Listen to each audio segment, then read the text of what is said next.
আমাদের আজকের recipe diet পনির fry. তো চলো তবে দেখে নেওয়া যাক কীভাবে করা হলো। প্রথমে আমি 100 গ্রামের মতো পনির নিয়ে নিয়েছি। এবার এখানে আমি ম্যারিনেশনের জন্য একে একে মশলাগুলো দিয়ে দেবো। দিচ্ছি আদা রসুন লঙ্কা বাটা, সামান্য ধনে গুঁড়ো, জিরে গুঁড়ো, গোলমরিচ গুঁড়ো, গরম মশলা, চাট মশলা, কালারের জন্য দিয়ে দিচ্ছি কাশ্মীরি লাল লঙ্কা, দিয়ে দিচ্ছি সামান্য পরিমাণে সর্ষের তেল। এটা ম্যারিনেশন করতে হবে, রেখে দেবো 10 মিনিটের জন্য। ফিরে আসলাম 10 মিনিট পর। এবার প্যান গরম হতে বসিয়ে দিয়েছি, দিয়ে দিলাম সামান্য পরিমাণে সাদা তেল। তেল গরম হয়ে গেছে, এবার একে একে পনিরগুলো দিয়ে দেব।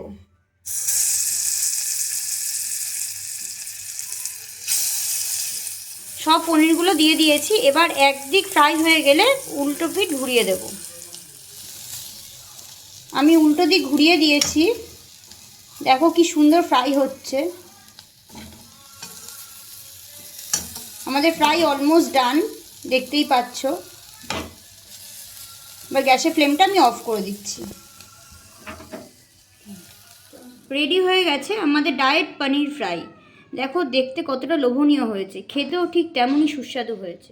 এভাবে বানিয়ে খেয়ে দেখবে খেতে কতটা সুস্বাদু লাগে।